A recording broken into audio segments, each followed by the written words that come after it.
تو میں چاہتا ہوں کہ تھوڑا سا آپ حضور کی عزت کے حوالے سے، شان کے حوالے سے، عظمت کے حوالے سے ناظرین کو پیغام دیں. آج کل کے نوجوان ہیں وہ تھوڑا دین سے تھوڑا دور ہیں، وہ مذاق میں لیتے ہیں اس کو، ایک جیسے مذاق مستی میں کر کے جو بات کو نپٹا دیتے ہیں. تو تھوڑا انہیں شرعی طور پر بھی بتائیں کہ حضور کی ناموس پر پہرا دینے کا طریقہ کیا ہے، کس طریقے سے جائیں، کس طرح پیش ہوں، ذرا اس پر تھوڑا بتائیں. دیکھیے اس پر تو کافی طویل گفتگو ہو سکتی ہے، مگر میں ایک بات کہوں گا کہ آج ہمارا ملک، ہماری حکومت جو ہے نا، وہ اس وقت انگریز کی تابع ہو چکی ہے، اور ان کو یہاں پر ڈر یہ ہے کہ اگر ہم نے ان کی جو ہے وہ اتباع چھوڑ دی تو ہمارے لیے مشکل کھڑا ہو جائے گا. جبکہ اللہ نے فرمایا ان ینصرکم اللہ فلا غالب لکم، اگر اللہ تمہارا مددگار ہو تو کوئی غالب نہیں ہو سکتا. اللہ کی مدد جس کو ہو جائے گا، قرآن نے کہا وَأَنْتُمُ الْأَعْلَوْنَ إِن كُنتُم مُؤْمِنِينَ، تم بلند و بالا تھے، تم بلند و بالا ہو اگر ایمان والے ہو، اگر ایمان والے ہو تو تم بڑے بڑے بلند و بالے ہو. علامہ اقبال کہتے ہیں گر در سے قرآن تم نے چھوڑا نہ ہوتا، یہ زمانے نے دکھایا نہ ہوتا. وہ زمانے میں معزز تھے مسلمان ہو کر، تم خوار ہو تارک قرآن ہو کر. حضور کا مقام، قرآن نے کہا یا ایھا الذین آمنوا لا تقولوا راعنا وقولوا انظرنا واسمعوا وللکافرین عذاب علیم. ایمان والو، حضور کے بارگاہ میں کچھ لوگ آتے تھے، حضور جب فرماتے تھے تو اب اگر کسی صحابی کو سمجھ میں نہیں آتا تھا تو وہ ادب سے کہتا تھا راعنا، اس کا معنی یا رسول اللہ ہماری رعایت فرمائیے، تاکہ ہمیں یہ بات سمجھ میں آ جائے. اب اس میں منافق بھی ہوتے تھے، اور وہ منافق اس کا فائدہ اٹھا کر کہتے تھے راعینا، معاذ اللہ ہمارے چروائے. جب تھوڑا سا راعینا کو عین کے بعد تھوڑا کھینچا جائے نا، اس کا معنی بتا ہمارے چرواہے، معاذ اللہ. اب وہ جو کہ جن کے بارے میں آیا کہ سب سے اولا و اعلیٰ ہمارا نبی، سب سے بالا و اعلیٰ ہمارا نبی، خلق سے اولیاء، اولیاء سے رسول، اور رسولوں سے اعلیٰ ہمارا نبی. ہاں، کون دیتا ہے دینے کو منہ چاہیے، دینے والا ہے سچا ہمارا نبی. جن کو ساری کائنات میں شیخ سعدی فرماتے بعد از خدا بزرگ توئی قصہ مختصر، کہ انبیاء سارے جو ہے اللہ کے بعد کائنات میں اللہ نے سب سے بڑا مقام دیا تو حضور علیہ السلام کو دیا. سید الانبیاء بنایا، انبیاء کرام کے سردار بنایا. تمام انبیاء جن کے تابع ہیں، جن کے جو ہے سرپرست میرے آقا ہیں، اب ان کی بے ادبی میں وہ کہے راعینا معاذ اللہ ثم معاذ اللہ، ہمارے چرواہے. اللہ کو یہ پسند نہیں آیا. اللہ نے قرآن کی آیت نازل کر دی. یہاں پر بادشاہ وقت کی اگر کوئی وہ کرے تو اس کا ماتحت وزیر اس کے بارے میں اس کو سمجھائے نہیں، اس کے آداب بتائے. بادشاہ کے دربار کا آداب، وہاں کی مملکت بتائے، وہاں کا سسٹم بتائے. مگر حضور وہ اللہ کے اتنے پیارے محبوب ہے کہ جن کے دربار کے آداب خود خالق کائنات بتائے، اور ان کے دربار کے آداب جب خالق کائنات بتائے تو بتائیے ان مالک، ان محبوب علیہ السلام کا خود کا کیا مقام ہوگا، جن کے دربار کے آداب، جن کی شان کے بارے میں خود میرا اللہ فرمائے. وہ اور جب ان اللہ کی طرف سے آیت آ گئی یا ایھا الذین آمنوا لا تقولوا راعنا، ایمان والو رائنا مت کہو، کیونکہ تمہارے رائنا کہنے پر تم تو ادب میں، احترام میں، عزت میں، محبت میں، ادب میں تم کہہ رائنا ہماری رعایت کریں. مگر ان مخالفوں کو، ان گستاخوں کو موقع مل رہا ہے گستاخی کا تو یہ لفظ ہی نہیں کہو، بلکہ کہو وقولوا انظرنا، وقولوا انظرنا. محبوب آپ ہمارے اوپر نظر کرم فرمائیں، ہاں، واسمعوا، اور سنو. اور اپنے دماغ کو ادھر ادھر کرو گے تو پھر یہ ہوگا نا، ادھر ادھر دماغ ہوگا تو اسی صورت میں وہ جو ہے وہ بات سمجھ نہیں آئے گی تو پوچھنا پڑے گا. سنو. وللکافرین عذاب علیم، اور فوراً فرما دیا اور کافروں پر دردناک عذاب. تو یہ بارگاہ مصطفیٰ میں ذرا سی گستاخی کا وہ آئے تو اللہ نے قرآن کی آیت نازل کر دی اور فرمایا، اور کیا فرمایا، مقام فرمایا یا ایھا الذین آمنوا لا ترفعوا. یہ آیت کو پورے ہوش و حواس سے سنیں جو میں ابھی بتا رہا ہوں. فرمایا یا ایھا الذین آمنوا لا ترفعوا اصواتکم فوق صوت النبی. نبی کے آواز سے ایمان والو اپنی آواز اونچی مت کرو. ہاں، ولا تجہروا بالقول کجہر بعضکم لبعض، اور آپس میں جیسے گفتگو اونچی اونچی کرتے ہو ایسا نہ کرو. ان تحبط اعمالکم، ایسا نہ تمہارے سارے اعمال برباد ہو جائیں، تمہارے سارے اعمال برباد ہو جائیں. تمہیں پتہ تک نہ چلے. ارے جس محبوب کے بارگاہ کے ادب کا یہ عالم کی آواز اونچی کرنے پر سارے عمل برباد ہو جائے، ان کی شان میں جو گستاخی کرے اس کی لیے تو تباہی بربادی ہے، ان کی شان میں گستاخی کرنے کے حوالے سے اس کے لیے تباہی بربادی ہے۔ اور ایسی صورت میں یہ پوری چال ہے، یہ پوری چال ہے انٹرنیشنل، یہ یہود کی یہ چال ہے، یہ عیسائی کی چال ہے کہ کسی طرح مسلمانوں کو آپس میں الجھاؤ بھی، لڑاؤ بھی، اور اس کے ساتھ ساتھ ان کا اعتقاد کو کمزور کر کے، چونکہ ان کی دماغ میں، ان کے اعتقاد میں، ان کے نظریے میں سب سے بڑا اللہ کے بعد حضور کی ذات ہے، تو وہ نظریہ، وہ اعتقاد کو کمزور کرو، تو اس کے لیے انہوں نے سازشیں مختلف اندازوں میں، اس میں ایک یہ کیا۔ اب یہاں پر اگر ہماری حکومت، میں یہ پیغام جو دینا چاہ رہا ہوں بہت اہم بات کر رہا ہوں، کہ اگر ہماری حکومت یہ سمجھتی ہے کہ ایسے موقع پر ہم جو ہے وہ ان کے، اگر یہود کی وہ اپنے ان کو کہیں گے آپ سر کے تاج ہو، ہم آپ کو خوش کرتے ہیں، تو قرآن نے کہا وَلَن تَرْضَىٰ عَنْكَ الْيَهُودُ وَلَا النَّصَارَىٰ حَتَّىٰ تَتَّبِعَ مِلَّتَهُمْ، کہ تم سے یہود اور نصرانی کبھی راضی نہیں ہوں گے یہاں تک کہ ان کی ملت کی اتباع نہ کرو، ان کی ملت کی اتباع کرو گے تب وہ راضی ہوں گے۔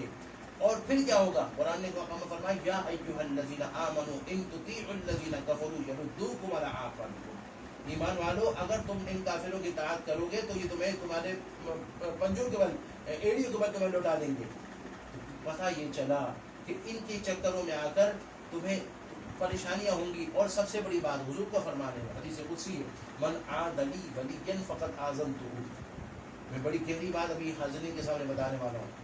قرآن حضور نے فرمایا، وہ بخاری شریف کی حدیث ہے کہ حضور نے فرمایا اللہ کہتا ہے جو میرے ولی سے دشمنی کرے میں اس سے اعلان جنگ کرتا ہوں، اعلان جنگ۔ ارے نبی ولی سے کوئی دشمنی کر لے، اللہ کہہ رہا ہے وہ میرا دوست ہے، اور میرے دوست سے دشمنی کرے میں اس سے جنگ کرتا ہوں۔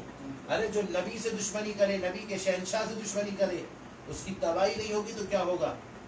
آج بھی اگر ہماری حکومت نہیں سنبھلی نا تو وقت دور نہیں ہے تو ان کا جو ہے کانٹا ہل جائے گا، ان کے لیے تباہی ہوگی، ان کو سمجھ میں نہیں آئے گا کیا سے کیا ہو گیا، ان کو پتہ ہی نہیں چلے گا یہ معاملہ کیا ہو گیا۔ ایسے وہ ہوگا آج کو اگر اپنے پاور پر، اپنے اسلحے پر، اپنی اس پر اگر ان کو وہ ہے تو وہ بعد میں کچھ سمجھ میں نہیں آئے گا، کیونکہ اصل بات یہ ہے کہ اللہ کی جس کے ساتھ مدد آ جائے اس کا کوئی غالب نہیں ہو سکتا، اور فرمایا جس کو اللہ رسوا کر دے اس کا کوئی مددگار نہیں ہو سکتا۔ اس لیے ہماری حکومت کو، ہمارے معاشرے کو چاہیے کہ اس وقت ہوش کے ناخن لیں اور ایسے موقع پر اللہ پر توکل رکھیں۔ قرآن نے کہا فَإِذَا وَمَن يَتَوَكَّلْ عَلَى اللَّهِ فَهُوَ حَسْبُهُ، جو اللہ پر توکل کرے اللہ اس کے لیے کافی ہوتا ہے۔ وقت جب بڑا وقت آیا تو مسلمانوں نے مقابلہ کیا، سامنے دشمن سپر پاور تھے، مگر سپر پاور ہو کر بھی وہ تباہی کی طرف، ناکامی کی طرف آئے، کیونکہ جو اللہ کی مدد جس کو ملتی ہے وہ کامیاب ہوتا ہے۔ ماشاء اللہ، بہت پیارے انداز میں حضرت علامہ و مولانا مفتی صادق مشکوری کا عالیہ بہت پیارے انداز میں گفتگو فرما رہے ہیں۔ قبلہ وقت جو ہے پروگرام کا قریب اختتام کی طرف جانے کو ہے، تو انشاءاللہ کچھ سوالات اور جو ہے وہ ہیں تو میں آپ کی خدمت میں پیش کرتا ہوں۔ اچھا، میں یہاں پر آج کی رات کی وظیفہ بھی عرض کرنا چاہوں گا، جی کی وجہ ہے کہ باتوں میں اگر ہو رہی گیا بعد میں پھر یوگا کے کہیں گے یار میں کل بتاؤں گا، تو آپ کہیں گے مولانا کل کیوں بتا رہے ہو، اب وہ پھر چڑیا چگی کھیت، پھر بچتا ہے کیا حود، پھر بچتا ہے کیا حود جب چڑیا چگی کھیت۔ ہاں، تو اب یہ ہے کہ ایک بڑا خاص وہ ہے آج رات کو، یہ آپ پوچھنا چاہتے ہیں کیا بات ہے، کیا بات ہے؟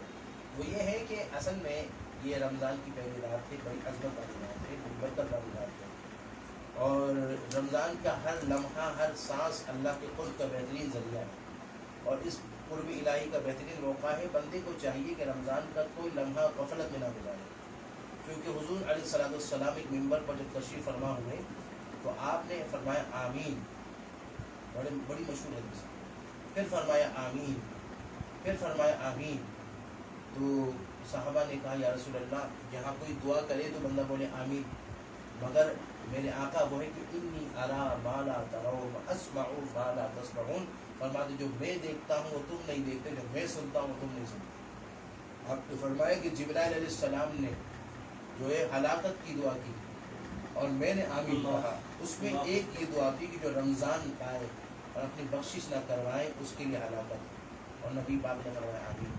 تو یہ ہم کو رب نے ایک بہترین موقع دیا, رب نے راضی اپنا قرب کا ایک بہترین موقع دیا. اب یہاں پر یہ بندہ کہتا میرا رب موقع تو دیا مگر شیطان ان شیطان للانسان عدو مبین, شیطان تو کھلا دشمن ہے. وہ ان شیطان یجری مجرى الدم فضيقوها, وہ شیطان خون میں گھومتا ہے. من شر الوسواس الخناس, وہ وسوسے ڈالتا ہے, وہ بڑا کھلا دشمن ہے.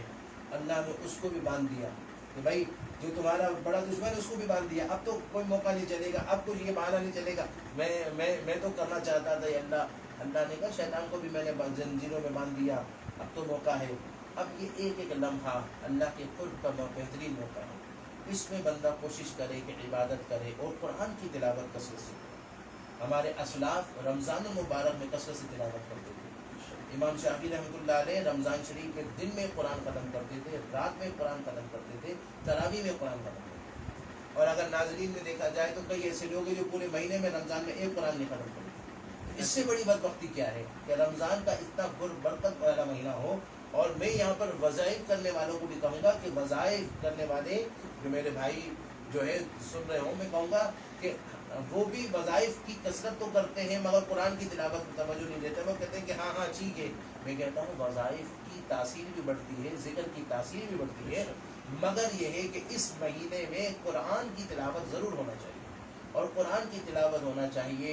نماز کی پابندی کوشش کر کے حتی الامکان حتی الوسع کوئی نماز نہ چھوٹے اور اس کے ساتھ ساتھ وہ کی جائے. اب یہ رمضان کی پہلی رات فرمایا جاتا ہے کہ سورہ قدر اگر اول آخر 3 دفعہ درود شریف پڑھ کر رمضان کی پہلی رات کو اگر بندہ 21 مرتبہ سورہ قدر کو پڑھتا ہے تو اس کی برکت سے یہ قدر اور منزلت والی صورت ہے. اور اس کی برکت سے اللہ تعالیٰ پورا سال رزق کی فراوانی فرماتا ہے. اور اتنی فراوانی فرماتا ہے کہ اوپر سے جیسے پہاڑ سے پانی اگر برسے گا نا پانی تو وہ تھوڑا تھوڑا تک نہیں آئے گا. نیچے سے اوپر جو پانی جانا ہوگا نا, جیسے نیچے سے آپ پانی ڈالیں تو اوپر جانا وہ مشکل ہوگا. اوپر سے جو پانی آتا ہے تو بڑی تیزی سے آتا ہے. تو اسی طرح آج کی رات اگر کوئی سورہ قدر کو اگر پڑھتا ہے تو اس کی برکت سے اللہ رب الجلال اس پر پانی اس طرح فراوانی سے آئے گا, رزق ایسا آئے گا جیسے اوپر سے پانی تیزی سے آ رہا ہے. پورا سال برکت ہی برکت رہی. تو اس لیے سورہ قدر کو آج کی رات پڑھا جائے. اس کے ساتھ ساتھ مجھے فرماتے ہیں اگر سورہ قدر کو 3 مرتبہ اپنے ورد پہ رکھا جائے. ہر بندہ چاہتا ہے معاشرے میں عزت ہو, کیونکہ عزت بہت بڑی چیز ہے کہ ہر بندہ چاہتا ہے جہاں جائے اس کو عزت ملے, تعظیم ملے اور کوئی اس کی مخالفت نہیں کرے. تو اس کے لیے بھی بزرگ فرماتے ہیں اگر سورہ قدر کو اگر روزانہ اپنے ورد میں اگر سورہ قدر کو 3 مرتبہ رکھے تو اس کی برکت سے اللہ کے بارگاہ میں بھی قدر و منزلت ہوگی, مخلوق میں بھی اس کی قدر و منزلت ہوگی. جہاں وہ جائے گا وہاں اس کی قدر و منزلت ہوگی. تو اس لیے آج کی رات 21 مرتبہ پڑھیں. اور اس کے ساتھ ساتھ اس کے علاوہ بھی جو ہے وہ کوشش کریں کہ روزانہ 3 مرتبہ اپنے ورد کریں. اچھا, تو کون سی نماز کے بعد کوئی اس کا ٹائم مخصوص ہے جو سورہ قدر پڑھنے کا 3 مرتبہ؟ 3 مرتبہ کوئی ٹائم نہیں ہے, بس یہ کہ کسی وقت بھی اس کو پڑھا کریں.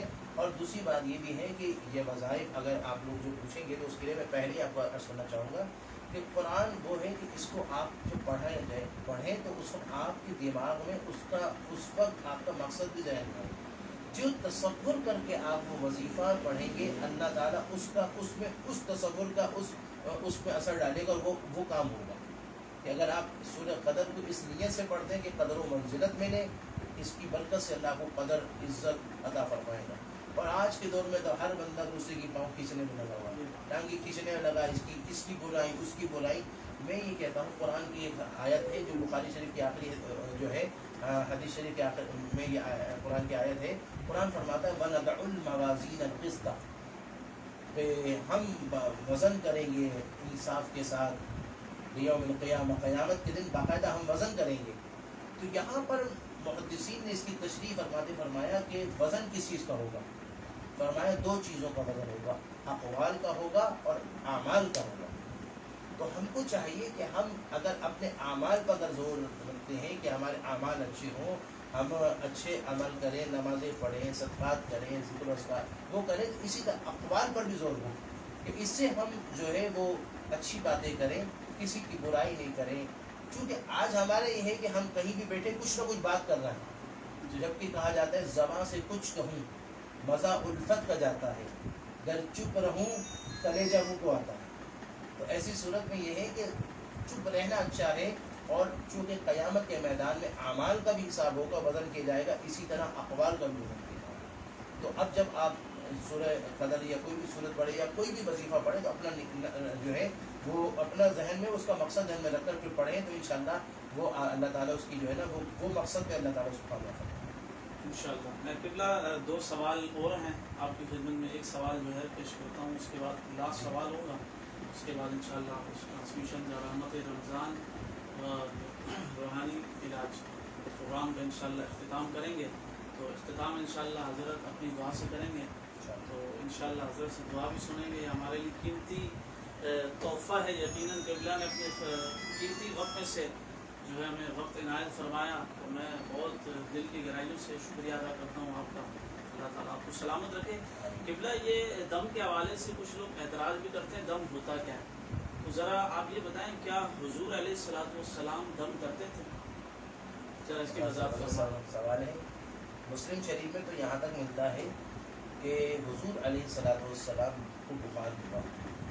جب حضور علیہ السلام کو بخار ہوا تو باقاعدہ جبرائیل علیہ السلام تشریف لایا، اور جبرائیل علیہ السلام آ کر آپ علیہ السلام کو باقاعدہ آپ نے دم فرمایا۔ تو اس کا ثبوت باقاعدہ صحیح ستہ میں بخاری شریف کے بعد سب سے بڑا جو درجہ مسلم شریف میں اس کے اندر ملتا ہے کہ بسم اللہ الرقیقہ، حضرت علیہ السلام نے جب دم کیا تو آپ نے کہا کہ بسم اللہ الرقیقہ، اس طرح کے کہ اللہ کے نام سے میں آپ کو دم کرتا ہوں، اس طرح پر آگے آپ نے فرمایا۔ تو اب اس کا مطلب یہ ہوا کہ یہ تو انبیاء کے سردار پر دم کیا گیا اور اس فرشتوں کے سردار نے دم کیا، یہ ایک ثبوت ملا۔ اور دوسری بات یہ ہے کہ حضور علیہ السلام کے بارے میں حضرت علی بھی فرماتے ہیں کہ حضرت حضور علیہ السلام نماز پڑھ رہے تھے، اور نماز پڑھتے پڑھتے نماز کے دوران ایک بچھو نے آپ کو ڈسا، تو آپ علیہ السلام نے اپنے نانے شریف سے اس کو مارا، اور پھر آپ نے باقاعدہ جب ڈسا تو آپ علیہ السلام نے نمک منگوایا، نماز سے فارغ ہو کر آپ نے نماز مکمل کر کے نمک منگوایا اور پانی منگوایا، اور نمک اور پانی کو منگوانے کے بعد اس میں آپ نے ملا کر پھر سورہ فلق اور سورہ ناس کو پڑھا، اور سورہ فلق اور سورہ ناس کو پڑھ کر آپ نے وہاں پانی سے لگاتے ملے اور دم بھی فرمایا۔ تو اس سے کیا ایک ثابت ہوا، یہ بھی ثابت ہوا کہ باقاعدہ حضور علیہ السلام یہ بچھو کا ڈسنا بیماری، اور بیماری آج اگر کوئی یہ کہتا ہے کہ سورہ فلق سورہ ناس خالی جادو کے لیے پڑھنا چاہیے، کہ جادو کیا کے سلسلے میں آیا اس لیے اس لیے پڑھنا چاہیے، تو یہاں بچھو نے کاٹا، اور بچھو کے ڈسنے پر حضور نے نمک اور پانی کو ملا کر اس پر پھر سورہ فلق سورہ ناس پڑھتے ہوئے لگایا، تو پتہ یہ چلا کہ سورہ فلق سورہ ناس اس سے بیماری کا بھی شفا ملتی ہے، ایک بات یہ بھی ثابت ہوئی۔ دوسرا حضور علیہ السلام نے دم کیا، یہ بھی ثابت ہوا۔ تیسرا یہ کہ بخار ہوا حضور علیہ السلام کو، تو یہاں پر ایک صحابی کو جب بخار ہوا تو حضور علیہ السلام کے بارگاہ میں اس صحابیہ نے کہا کہ یا رسول اللہ بخار کا اللہ بھلا نہ کرے، حضور نے فرمایا کہ بخار کو برا مت کہو، چونکہ بخار تمہارے گناہوں کو ایسا ختم کرتی ہے جس طرح کہ لوہے کو اگر تم بھٹی میں ڈالو تو اس کے سارے جنگ کو دور کر دے گا، اسی طرح انسان کے وجود پہ جو گناہوں کا اس کے اوپر جو اثر ہوتا ہے تو بخار اس کو مٹا کر ختم کرتا ہے۔ تو اسی لیے بیماری کو بندہ اپنے اوپر عذاب نہ سمجھے کہ یہ عذاب آ گیا، یہ کیونکہ بیماری اللہ کے قرب کا بہترین ذریعہ ہے۔ ہم کہتے ہیں اللہ اپنا قرب دے، اللہ بیماری دیتا ہے، ہم کہتے ہیں کیوں دے دی، تو اللہ کے قرب کا بہترین ذریعہ ہے۔ اسی لیے اعلیٰ حضرت کو جب کمر میں ایک دفعہ درد ہوا، ہاتھ میں درد ہوا، تو آپ نے فرمایا، کسی نے افسوس کا اظہار کیا تو آپ نے فرمایا کہ افسوس کا اظہار مت کرو، چونکہ یہ انبیاء کو بیماری ملی ہے، کمر کا درد، ہاتھ کا درد، بخار کا ہونا یہ انبیاء کو بیماری ہے۔ پھر اعلیٰ حضرت فرماتے ہیں کہ ایک بزرگ کو سر میں درد ہوا تو اللہ کا شکر ادا کرتے ہوئے ساری رات نوافل پڑھتے رہے کہ سر میں درد ہوئی، اس شکرانے کے طور پر ساری رات نوافل پڑھتے رہے، اور تو یہ پتہ چلا کہ یہ بیماریاں کا ہونا یہ اللہ کے قرب کا ذریعہ ہے، اور ایسی صورت میں بندے کو چاہیے کہ وہ اللہ اچھا، اس کا مطلب یہ نہیں ہوا کہ قرب کا ذریعہ بخار ہے تو اللہ کا قرب ہے تو بندہ علاج ہی نہیں کرے، یہ بھی سوال ہے کہ بھئی بیمار، حضور نے کہا کہ بخار سے اس کے اوپر سے جو ہے وہ ایسا جیسے کہ لوہے بھٹی میں ڈالے اس کا زنگ دور ہوتا ہے، اس طرح بیماری گناہ دور ہوتے ہیں، تو اس کا مطلب بخار آئے تو علاج نہیں کرے، نہیں، اس کا مطلب یہ نہیں ہے، اس کا مطلب یہ ہے کہ اس بیماری پر آہو بقا نہ کرے، چوں چرا نہ کرے، سب و شتم نہ کرے، ناشکری نہ کرے، کفران نعمت نہ کرے، رب کی رضا پر راضی رہے۔ اور یہ کہے کہ میں تیرا بندہ ہوں اور میں تیری رضا پہ راضی ہوں، جیسا تو چاہے رکھ، اور اپنے طور پر بندہ علاج کرے، چونکہ حضور نے یہ بچھو نے رس مار دیا ٹھیک ہے صحیح نہیں، بلکہ آپ نے نمک اور پانی منگوا کر دم کیا، باقاعدہ وہ کیا، تو اس کا مطلب یہ ہوا کہ بندہ باقاعدہ اپنا جو ہے وہ علاج بھی رکھے اور اس تکلیف پر صبر بھی کرے، تاکہ صبر پر اجر بھی رہے، نہ صبری کرتے وقت اس کا اجر چلا جائے گا اور بیماری ویسی کی ویسی رہ جائے گی۔ اللہ اکبر کبیرہ، ماشاء اللہ بہت اچھے انداز میں آپ گفتگو فرما رہے ہیں۔ قبلہ آخری سوال ہے آپ کی خدمت میں، انشاءاللہ اس کے بعد اختتام کی طرف چلیں گے، اور بڑا زبردست دلچسپ سوال ہے ماشاءاللہ۔ تو سوال یہ ہے کہ آج کل کے لوگ جیسے بیمار ہوتے ہیں، کسی کو شوگر کا مسئلہ ہے، کسی کو کینسر کا مسئلہ ہے، تو کسی کو کیا مسئلہ ہے، اچھا یہاں پر جب ڈاکٹروں کو فیس دینے کی باری آتی ہے تو وہاں لاکھوں روپے لوٹا دیتے ہیں، وہاں کہتے ہیں جی بس ڈاکٹر صاحب کچھ بھی ہو جائے بس آپ ہی ہیں، ہمارا بندہ بچنا چاہیے، ہمارا فیملی کا ممبر بچنا چاہیے۔ جب یہاں روحانی عامل کی بات آ جائے تو وہاں کہتے ہیں کہ جی روحانی عامل تو فی سبیل اللہ ہوتے، تو آپ بتائیں گے شرعی طور پر اس کا کیا جواب ہے کہ روحانی جو علاج پر جو عامل اجرت لیتا ہے اس کا شرعن جواب کیا ہے؟ اصل بات دیکھیں، بات یہ ہے کہ آپ کے سوال بالکل ہے کہ روحانی عامل جو ہے علاج کرتا ہے تو علاج پر اس کو اجرت لینا چلان جائز ہے۔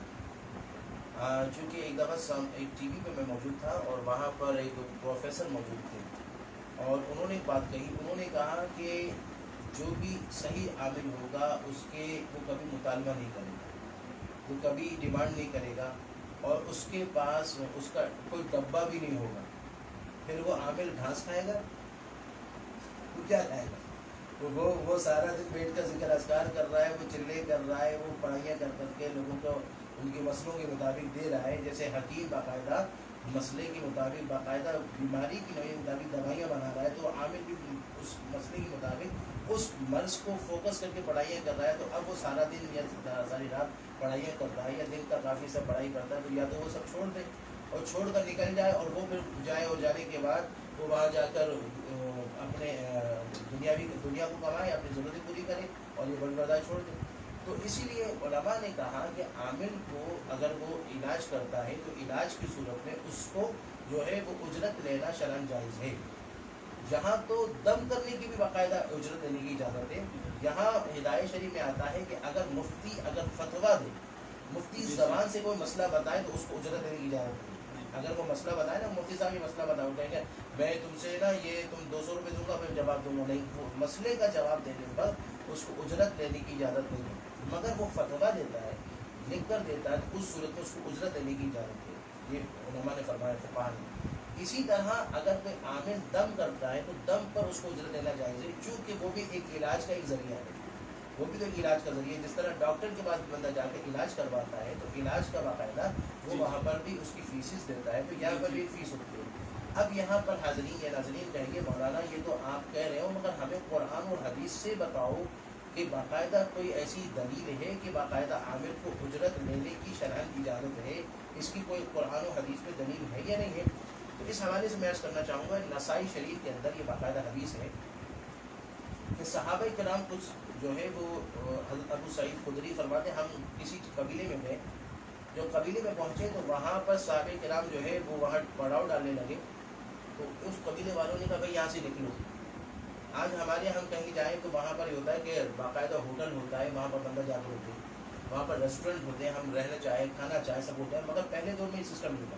جس گاؤں میں جس قبیلے میں جائیں وہاں والوں پر لازم ہوتا تھا کہ وہ ان کی مہمانداری کریں، کیونکہ وہاں ہوٹل نہیں تھی، وہاں ریسٹورینٹ نہیں ہوتے تھے، اور ان پر نہیں کرتے تو ان پر لازم ہوتا تھا کہ وہ آنے والے مہمان کو پھر اتنا کچھ دیں کہ وہ اب کھانے پینے کا بندوبست نہیں، کھانا نہیں دے رہے تو پیسے دیں، یہ ان پر لازم ہوتا تھا۔ اب ایسی صورت میں یہ ہوا کہ وہ گئے تو انہوں نے کہا نہیں نہیں یہاں سے نکلو، تو صحابہ کرام وہاں سے باہر چلے گئے، قبیلے سے باہر جا کے ٹھہر گئے۔ اتنے میں اس قبیلے کا کوئی شخص آ کر کہا کہ ہمارے سردار کو سانپ نے، ایک روایت کے مطابق آتا ہے سانپ نے ڈسا اور ایک کے مطابق آتا ہے بچھو نے ڈسا، اور وہ بہت تکلیف میں، اور ہمارے حکماء حکیموں نے علاج کیا مگر وہ ٹھیک نہیں ہو پا رہے، آپ میں کوئی علاج کرنے والا ہے جس سے ٹھیک ہو جائے؟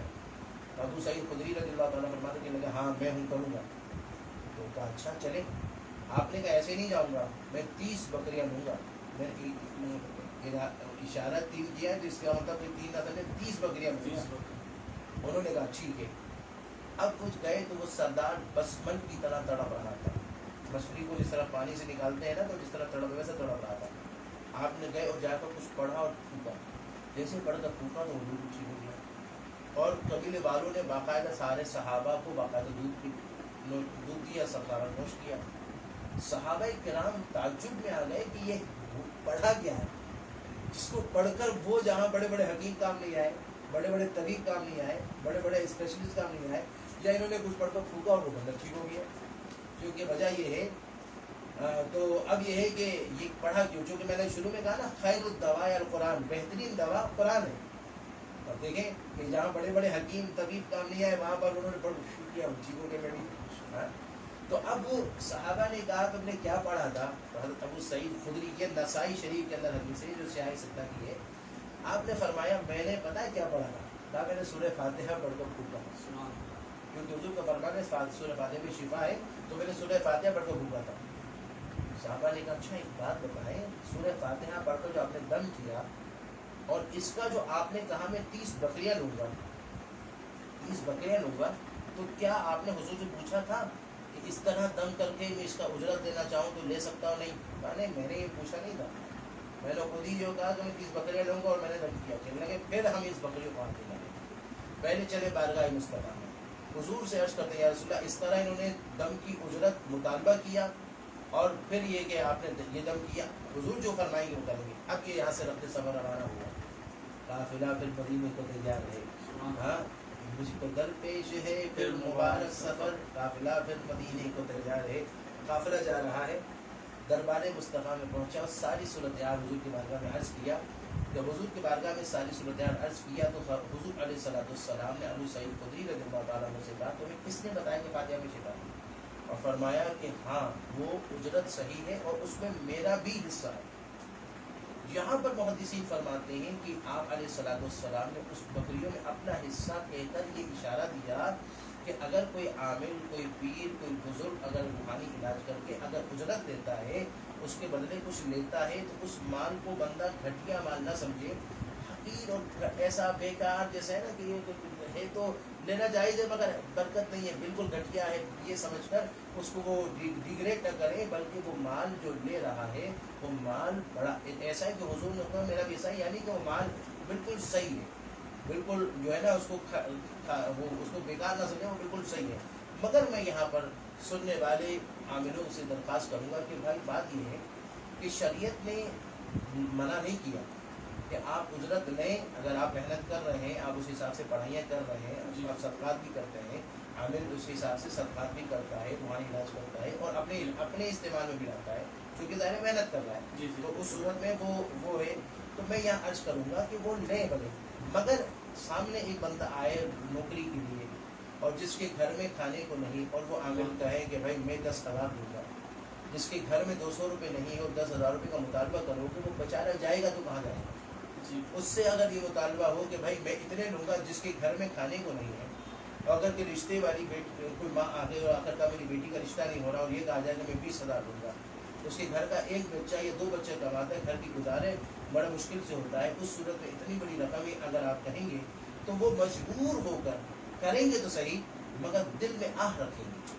تو اس لیے لینا تو جائز ہے مگر یہ ہے کہ بندہ ایک لمٹ میں رکھے اور اس لمٹ کے مطابق وہ اس کا جو ہے وہ مطالبہ کیا کرے، یا تو جیسی پارٹی ویسا مطالبہ، یہ بھی صورت ہو سکتی ہے، یا یہ ہے کہ وہ مطالبہ ایک لمٹ میں رکھے تاکہ آپ جو ہے وہ اس کے لیے پریشانی نہ ہو، مطلب ہر امیر اور غریب کے لیے جیسے ایک ہی حساب ہونا چاہیے۔ دوسرا اصل میں یہ بھی ہوتا ہے کہ ظاہر جب بندہ علاج کرتا ہے، روحانی علاج کرتا ہے، تو وہ جنات کے بھی پیشنٹ اس پر عامل پر آتے ہیں، جادوگروں کو بھی آتا ہے، اور وہ جادوگر جو علاج وغیرہ جو وہ لوگ وہ کارروائی کرتے ہیں تو وہ اپنے دیوتاؤں کے نام پر بھیٹ چڑھاتے ہیں اور اس عامل پر وہ لوگ یعنی کہ رکاوٹیں ڈالتے ہیں۔ تو اس عامل کو بھی چاہیے کہ وہ علاج کرتے ہوئے صدقات و خیرات کرے، اور صدقہ و خیرات کرنے کے لیے وہ عامل کو چاہیے کہ اس صورت میں اگر وہ خود بھی اپنے استعمال میں رکھے تو جائز ہے اور رکھ سکتا ہے، اور عامل رکھتے بھی ہیں، اس میں شرم کا باہر ہی نہیں ہے۔ دوسرا صدقہ و خیرات کرے تاکہ اس صدقہ و خیرات سے حدیث شریف میں آتا ہے الصدقۃ یرد البلاء، صدقہ بلاؤں کو دور کر دیتا ہے، صدقہ بلاؤں کو دور کر دیتا ہے، تو وہ صدقہ بھی ہو گیا، اس سے اس عامل کی بھی حفاظت رہی، فیملی کی بھی رہی، اور اس صدقہ و بلاؤں سے وہ مریض جس کا وہ علاج کر رہا ہے اس کے اوپر سے بھی وہ نگیٹیوٹی ہٹتی جائے گی، اور اس کے لیے بھی آسانی ہوگی۔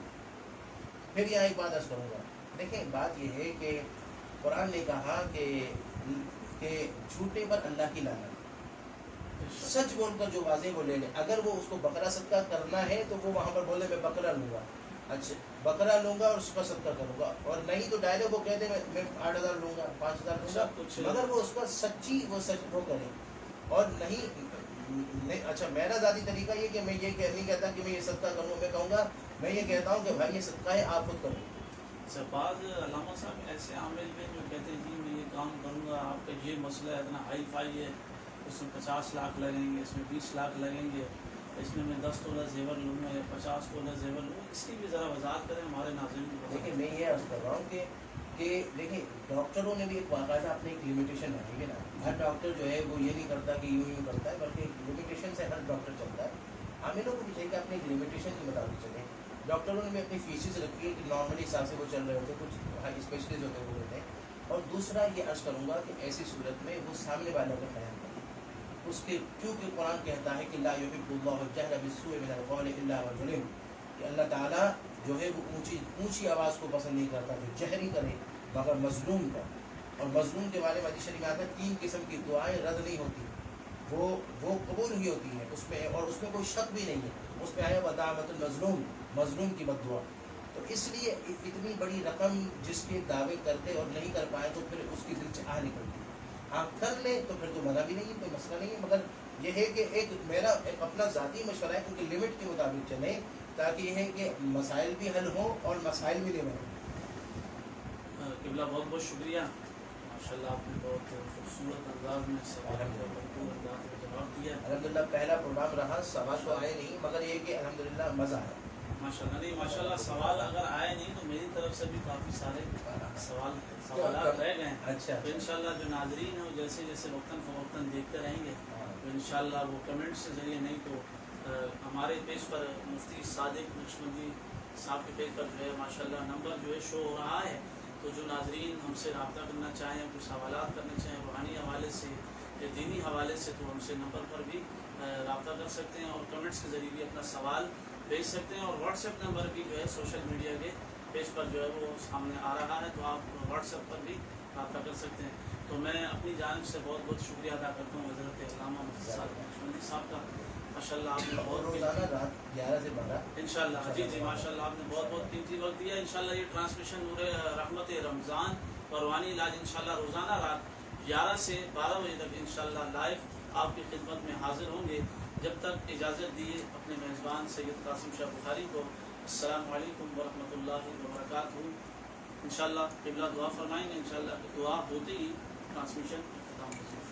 اللهم صل على سيدنا محمد النبي الأمي الطاهر المطهر وعلى آله وسلم۔ میں دیکھنے والوں سے کہوں گا کہ وہ بھی دعا میں شامل ہو جائیں، اور تاکہ یہ کہ اللہ تعالیٰ کسی ایک کی آمین کی برکت سے اللہ تعالیٰ سب کی دعا قبول فرما دے۔ اللهم صل على سيدنا محمد النبي الأمي الطاهر المطهر وعلى آله وسلم۔ پیر اللہ تیرا شکر ہے، الحمدللہ رحمت رمضان کا، رمضان المبارک کا پربہار موقع ہمیں ملا۔ ہم یہ عرض کرتے ہیں کہ اللہ یہ رمضان کا پربہار موقع، یہ لمحہ ہمیں غفلت سے محفوظ رہ کر گزارنے کی توفیق عطا فرما، سستی اور کاہلی سے محفوظ فرما، ایمانی جذبے کے ساتھ گزارنے کی توفیق عطا فرما۔ یا اللہ تیرے پیارے جس طرح یہ رمضان گزارتے تھے اسی طریقے سے یہ رمضان ہمیں گزارنے کی توفیق عطا فرما، اور یا اللہ رمضان کا تمام روزے خیر و عافیت کے ساتھ، اور تمام تراویح تمام جماعت کے ساتھ، اور تہجد کو ادا کرتے ہوئے، ذکر اذکار کی کثرت کرتے ہوئے، تیری اطاعت کرتے ہوئے، تیرے محبوب کی سنت پر عمل کرتے ہوئے، لمحہ لمحہ خالی رمضان ہی نہیں زندگی بھر اسی طرح گزارنے کے اللہ میں توفیق عطا فرما۔ اور اس طرح اللہ جب دنیا سے جائے تو اللہ تیرے محبوب کی دیدار کے ساتھ، غوث پاک کی دیدار کے ساتھ، کلمہ طیبہ پڑھتے ہوئے تیری طرف سے خوشخبری بشارت کے ساتھ اللہ ہمیں دنیا سے جاری کے اللہ توفیق عطا فرما۔ اور اللہ یہ جو پروگرام جو کیا جا رہا ہے، یہ خیر اخلاص کے ساتھ ہمیں کرنے کی توفیق عطا فرما، آمین۔ اور حاضرین کے مسائل کو اے اللہ اپنے فضل سے اپنے کرم سے اللہ ضرور حل فرما، اور اے اللہ یہ ناموس رسالت کے لیے ہمارے پاکستان میں ایک عجیب معاملہ چل رہا ہے، اے اللہ ہم تیری مدد مانگتے ہیں، اللہ اپنی مدد عطا فرما، اے اللہ اپنی مدد عطا فرما، اے اللہ اپنی مدد عطا فرما، ہمارے حکمرانوں کو اپنی اصلاح کی توفیق عطا فرما، اور حکمرانوں کو اسلام کی، تیری وحدانیت کی، رسول اللہ صلی اللہ علیہ وسلم کی رسالت کی اور ان کی اہمیتوں کو سمجھنے کی اللہ توفیق عطا فرما، اور اے اللہ حکمرانوں کی اس حوالے سے اگر وہ ناموس رسالت پر دین حق کی سربلندی کے لیے سعی کرے تو اللہ ان کی مدد فرما، اور اے اللہ ہم سب اسلام کا پاکستان میں اسلام کا بول بالا فرما، اور پوری دنیا میں اسلام کا بول بالا فرما، اور گستاخوں کا منہ کالا فرما، صلی اللہ تعالی علی خیر خلقہ ونور عرشہ وزینت فرشہ محمد وبارک وسلم برحمتک یا ارحم الراحمین، لا الہ الا اللہ محمد